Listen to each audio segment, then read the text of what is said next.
A while ago, I started noticing something strange. Every time Brink of War was getting close, players start thinking about saving CP. And the explanation was always sounding some obvious. Better rewards, better stuffs, better value. It's just simple. The weirdest part is that the more experienced the player was, the less they seems to care about the rewards themselves. And that made me wondering if we're all looking at Brink of War completely wrong. Because what if the most important thing about this event isn't what you get? What if it's what everyone else sees? The more I thought about that question, the more I realized this might be one of the most misunderstood events in Call of Dragons. Because most players think Brink of War is resource event. But the more experienced Kingdom seems to treat it like something completely different. And once I understand why, it completely changed how I look at saving combat points. The more I thought about it, the weirder it became. Because if Brink of War is an activity check, the kingdoms are basically being evaluated.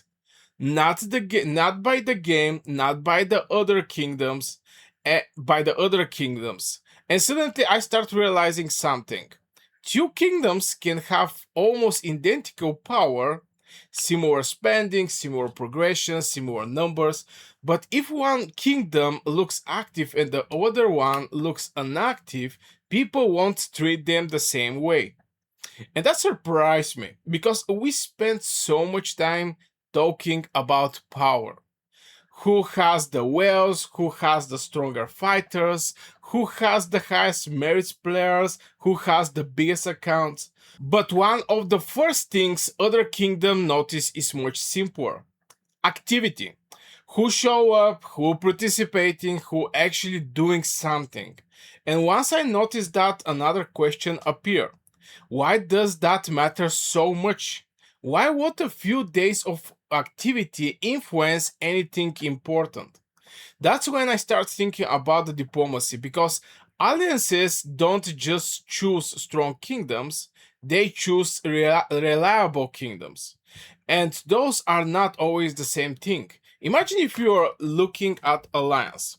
You don't know everything about the other kingdom. You don't know how organized they are. You don't know how many players will show up to the war. You don't know how many players are actually active. So what do? You look for signals. And activity is one of the easiest signals in the game. If a kingdom explodes with participation in Brink of War starts, that tell a story. If a kingdom look quiet, that tells a story. Neither story is guaranteed to be true, but people make decisions based on what they can see. And that's where the things start getting interesting for me. Because suddenly Brink of War wasn't looking like a combat point event anymore. A kingdom showing everyone else who they are and whether they deserve to be taken seriously. Then I realized something that I think a lot of players never consider. The most efficient personal decision might actually be the wrong kingdom decision. And that's a weird thing to say because we are all trying to optimize. I do it, you do it, everybody do it. We're always trying to get better value, better efficiency, better return, but imagine a player decide I'm saving all of my CP points. Nothing wrong with that, make perfect sense, good account decision. Now imagine thousands of players making the same decision. Participation drop, activity drop, the kingdom suddenly look quiet. And now a decision that help individual accounts may have damaged their kingdom reputation.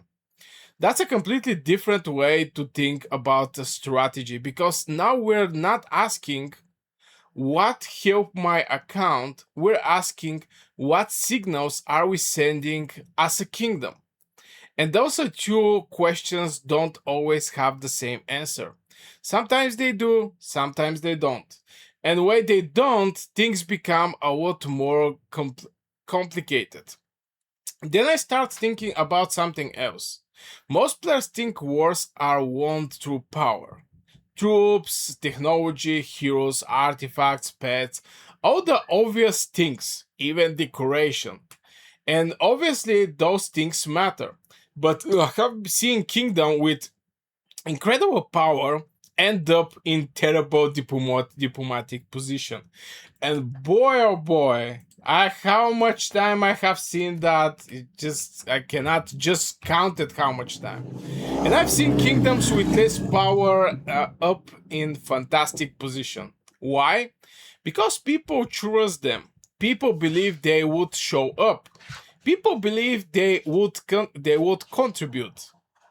People believe they were active.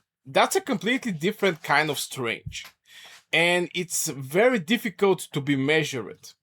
You can see it in the battle report. You can't see it in the battle report. You can't calculate it in the spreadsheet. You can't compare it with troop power. But is absolute. But it absolutely exists because every kingdom leader is constantly making judgments. Who look organized, who look active, who look serious, who look reliable, who look like they will actually show up when the fight starts. And activity events are one of the easiest places to form those opinions.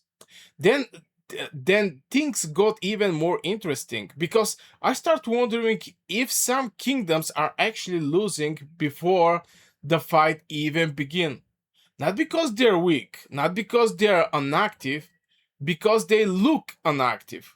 And that's a huge difference. I have seen this happen many times in strategy games. People respond to perception, not reality, or at least not full reality, because nobody has complete information. Nobody's making decision using the piece they can see. Everybody's making decision using the piece they can see. And activity is visible, very visible, which means it becomes part of the kingdom reputation. And once that reputation starts forming, it can influence the entire season. That's why I think many players underestimate Brink of War. They are looking at the rewards, other kingdoms are looking at signals. And signals can be worth far more than rewards. Then I start asking myself another question. If activity matter this much, what are expected experienced kingdoms actually trying to accomplish? And I don't think the answer is extra rewards. I think they're trying to make statement. They're showing alliances. They're showing enemies.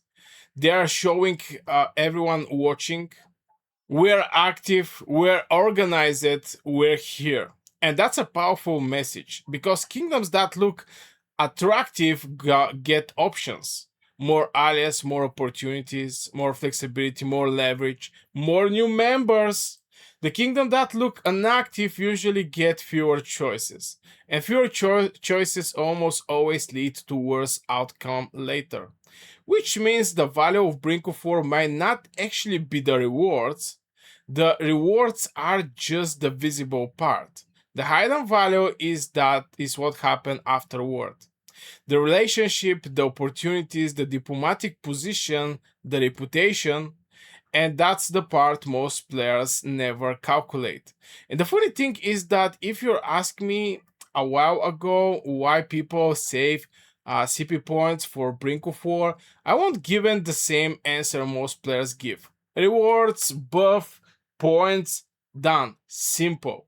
Because yeah, getting the good buff in the KVK, like 3% more damage, or getting the march speed and all these things, and the rewards itself actually, is something good. But now I don't think that's the whole story. Not even close. The more I think about it, the more I believe the rewards are actually the obvious part. The hidden part is what kingdoms are communicating to everyone around them, because every kingdom is constantly sending messages, sometimes through diplomacy, sometimes through migration, sometimes through the wars, and sometimes through participation. Brink of War is just happened to be one of the wildest message a kingdom can send. So now I'm curious. Before this video, why did you think players were saving their combat points for Brink of War? Was it purely for rewards or for the buffs? Or had you already started looking at diplomacy side of it? Because the biggest thing I took away from this realization wasn't a new CP strategy, it was understanding that sometimes the most valuable thing you're getting from an event isn't the rewards, it's the reputation. And in kingdom based games or kingdom building game, reputation may be worth a lot more than most players realize. Anyway guys, that is for this video. Huge thank you to all channel members for supporting the channel. If you do like to support the channel as well, you can check out the join button below. Members get early access to videos, exclusive content, member shoutouts, and Warwords member can reach me out directly for strategy and account advices. Thank you very much for watching and see you in the next one.